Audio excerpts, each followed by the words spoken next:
Hello, and welcome back to my channel. Today I'm going to read the next section. I think this is part 12 of Napoleon and Josephine, whoever is following along and reading with me. So we are on the honeymoon chapter, what is this? 4? Chapter 4.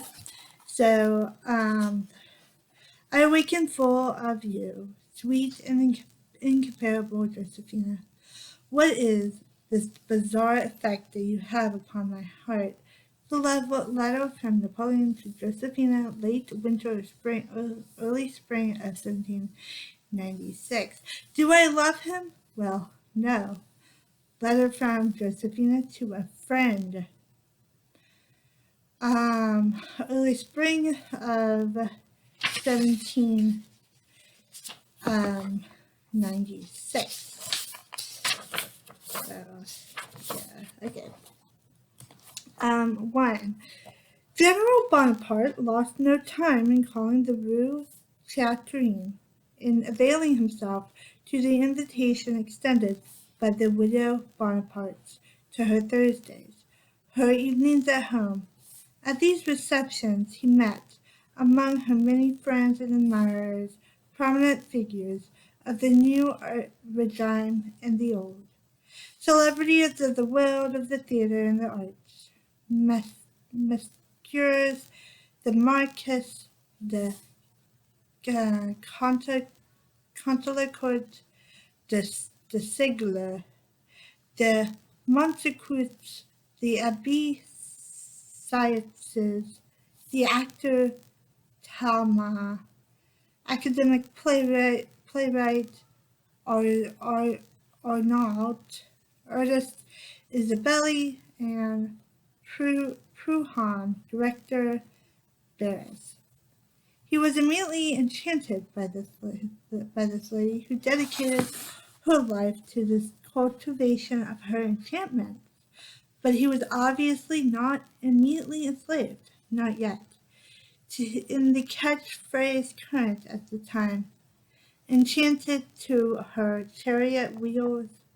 Otherwise, she would not have written him one of her charming little letters, dating it merely this evening of the 6th, presumably the 6th, Bromere, October 28th. You no longer come to see a friend who loves you. You have forsaken her, which is a great mistake, for she is tenderly devoted to you. Come tomorrow to lunch with me. I must see you and talk with you on matters important in your interests. Good night, my friend. A fond embrace. Signed, Vinine Bonapartenus. It brought a prompt, ready reply from the general, dated 6 Bromere, apparently that very night. I cannot imagine the reason for the tone of your letter. I beg you to believe me when I say that no one so yearns for your friendship as do I, that no one can be more eager than I for the occasion to prove it, not prone, what the heck, prove. Had my duties permitted, I would have come in person to deliver this message. Bonaparte. Had he been ill at ease, in the need of reassurance that he was welcome in the distinguished company that gathered in her saloon, the most distinguished society of any house in Paris, he said, of it too, General Gourgard.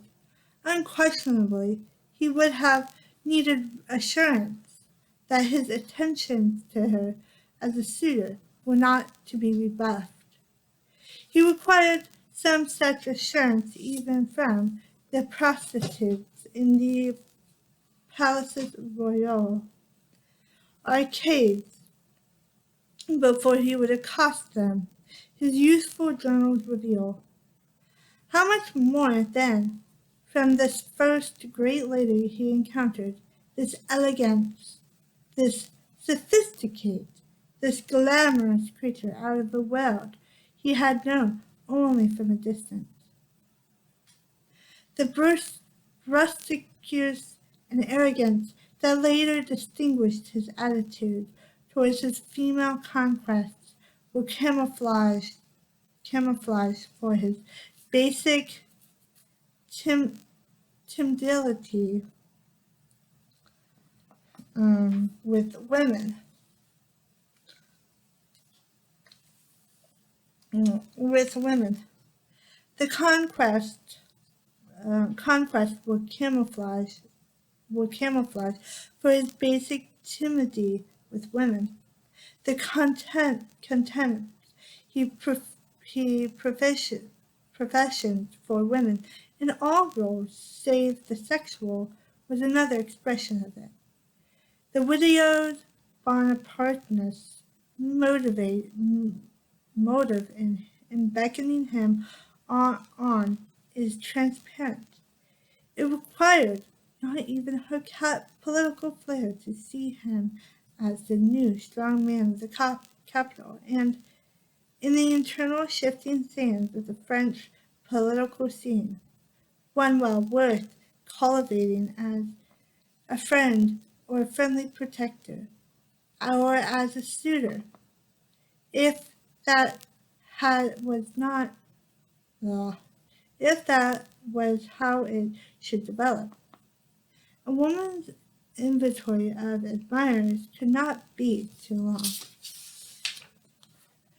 Reassured as to her favor, General Bonaparte became her constant escort at the opera, at the theater, at bars, receptions at the Luxembourg, at the Talus Soleil, in the elaborate thatched roofed cottage on the Seine. He entertained Madame Bonaparte at dinner in his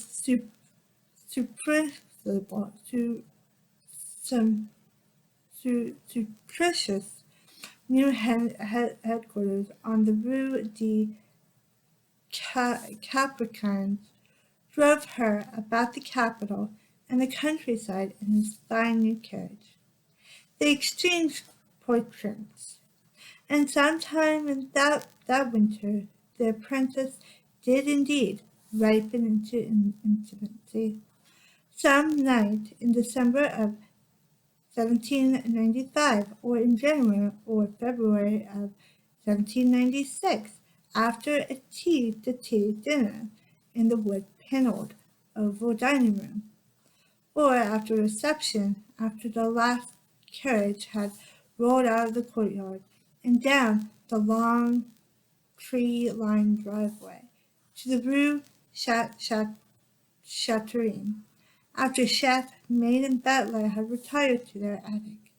Then the hostess and her solitary guest went together up the narrow staircase to the oval bedroom above, and with the light from the fireplace flickering across the arcs of mirror, that night they became lovers. Ooh. No definite date can be established for that true lovers' tryst. General Bonaparte inconsiderately neglected to include the date on the letter. He rushed off to the Rue Chandelin early in the morning after making it only 7 in the morning.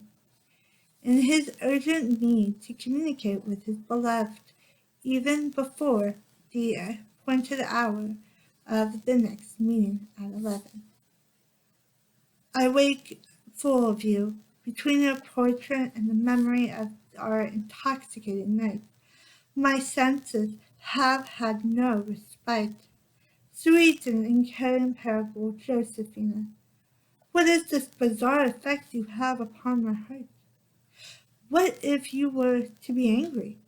What if I were to see you sad and troubled? Then my soul would be shattered by distress. Then your lover could find no peace, no rest.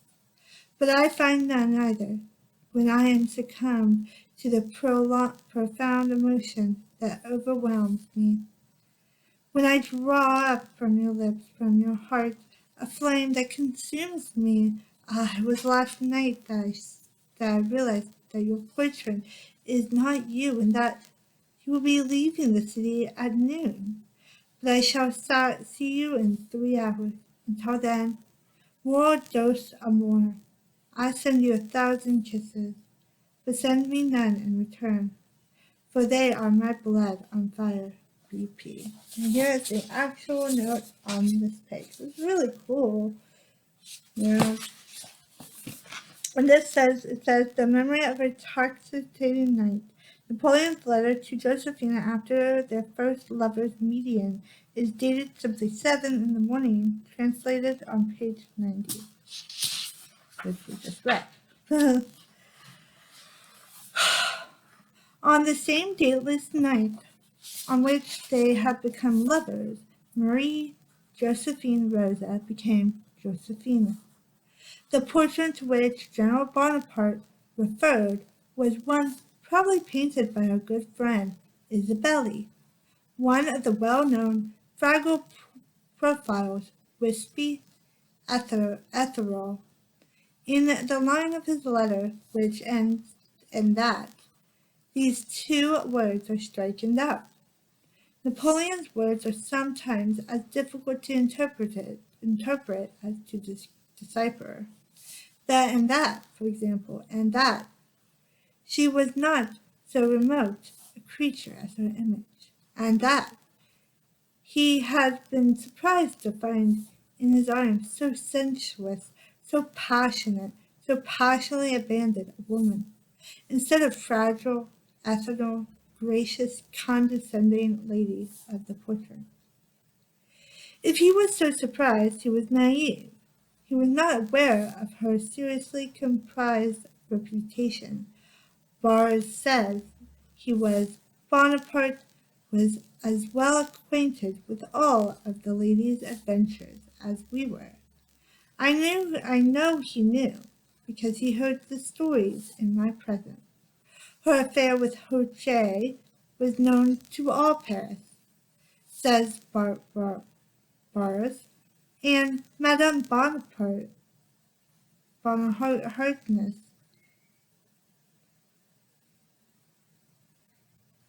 was generally recognized as one of my early liaisons, with Bonaparte a frequent visitor to my apartment.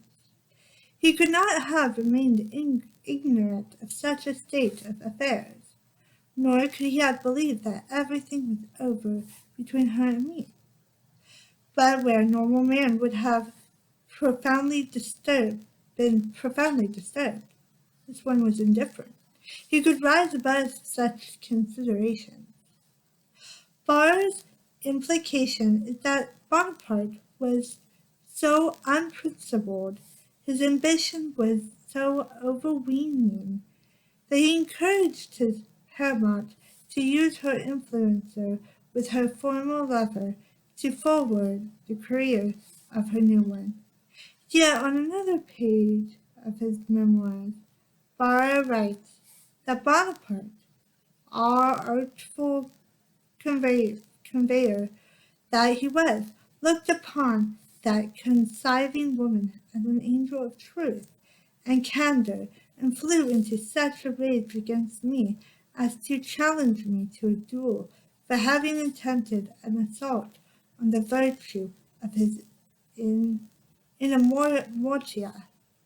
But then, Barr's memoirs, written in exile in the first 2 decades of the 19th century, in consuming anger against the ingrate protégé, whom he blamed for his own political eclipse and banishment, are a mass of contradictions. All the days of his years were not long enough for a deposed and vindictive Bars to point out his venom against the Bonaparte pair, male and female.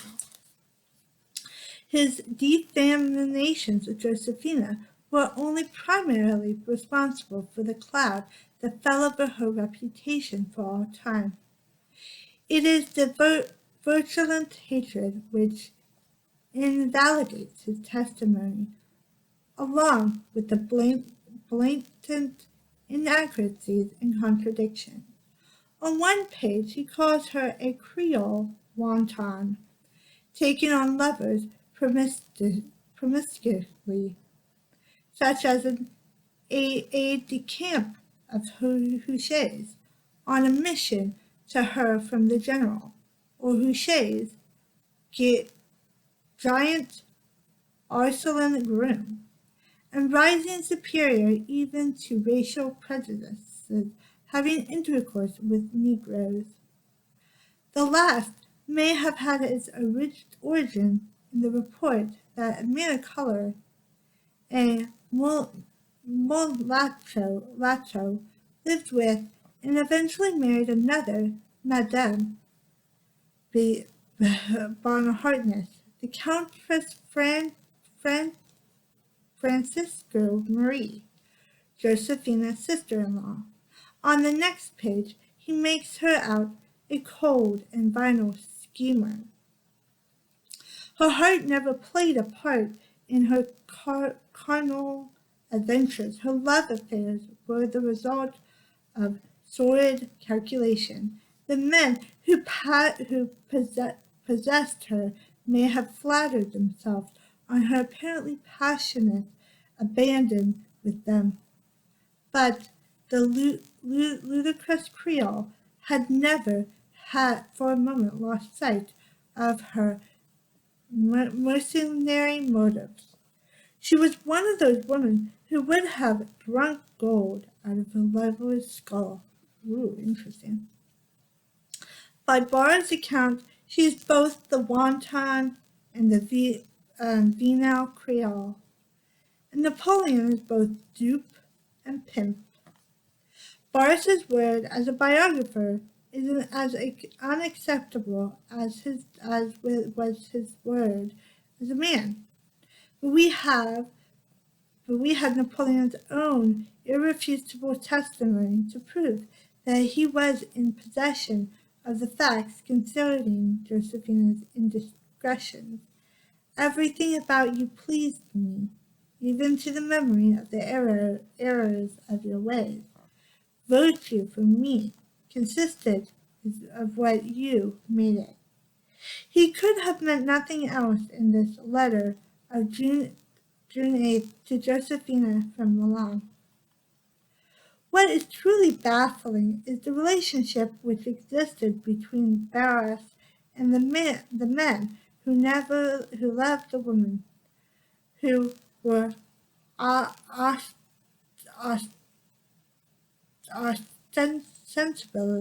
I don't know that word, his mistresses. Tallien never resigned himself to his Teresa's infidelities, but cringed and fumed at all of her lovers, with the sole exception of Barras, to whom he specifically entrusted her when he set out with Bonaparte for Egypt in 1789 or 1798. As to General Hoche's and Bonaparte, their hackles rose at the sight of each other. Out of jealousy of a window Bonaparteness, yet neither manifest a trace of jealousy toward Barras. Napoleon made Barras the confidant of his courtship of the lady and a witness of the wedding.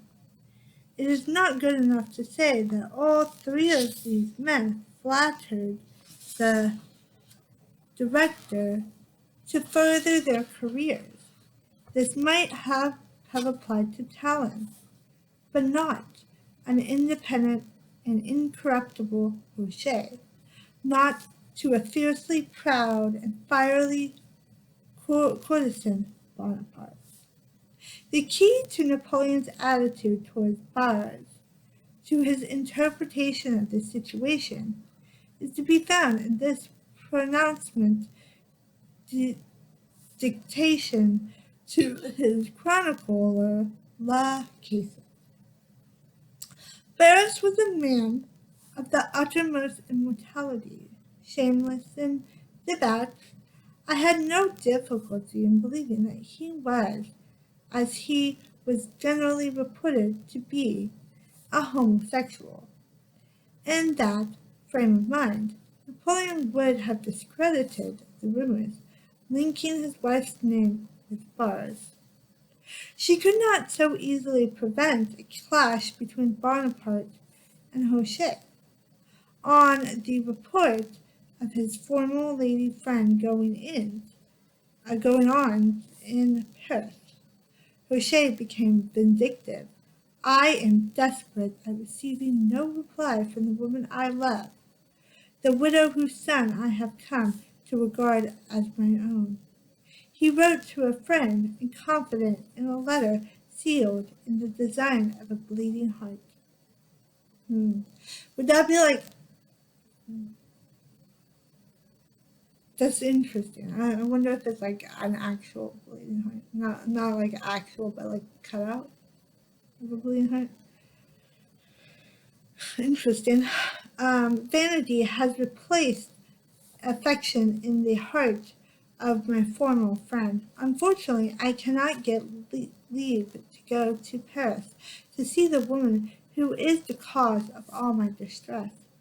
But Hoche had wanted the best of two worlds, marital bliss and extramarital romance. He seemed unable to make his mind to give up his pregnant wife for the sake of his glamorous widow, or vice versa. It may have been a sign of her impatience, or as some oblique feminine maneuver to bring him to a decision that Madame Bonhartness, in the spring of 1795, recalled Eugene from Hoche's staff. When Hoche finally got leave that December to go to Paris, it was not against the bars, but against Bonaparte, that his resentment was directed. That upstart, insubordinate officer, who had earlier refused transfer to his command, who had so recently flashed to a promiscuous as General Vendemier, and who was now the bulwark of the Directory. Hoche met Bonaparte with Madame Bonhartness on his arm at a party at the Talent. As a fellow guest, the banker Gabriel Julien Ovrard tells in his memoirs. Bonaparte that evening played the role of the fortune teller, taking Madame Tallion's hand and predicting 1,000 improbabilities. It would have been no improbability had he predicted that Ovrard would shortly become Madame Tallion's lover and the father of 4 of her illegitimate children. The other guests rushed gaily up for a palm reading, but when it was the turn of General Hoche, there came a sudden change in mood. Bonaparte pretended to study the lines in the hand extended to him, and then in a solemn tone of voice, one with a sharp note of malice in it, he demanded, "Why, General, you will die in your bed." A quick flush of anger mounted to Hoche's face, but Madame Bonhartness stepped in. With one of her sweet smiles and tactful faces, and the storm has averted. I wrote to demand the the return of the letters. I have written to Madame for your hardness. Whereas, quotes Huchet as saying, I did not relish the thought of her future husband familiarizing himself with my enamorous style. Apparently, however, no exchange of old love letters was effected between them, for the time would shortly come when not only would Bonaparte's prediction come true, but Josephine would resort to desperate measures to retrieve the packet of her own billet ducks addressed to Rocher. Oh, interesting. I think that's interesting. So that is, um, I think, part 4 on the honeymoon, chapter 1. It was really interesting. I enjoyed that. I hope you enjoyed that. Below, if you like this video, remember to get a thumbs up, click that subscribe button, and ring the bell for notifications. Down below are my social media links, my links to Goodreads, Instagram, my website, and my Amazon wishlist. And see you in the next video. Bye!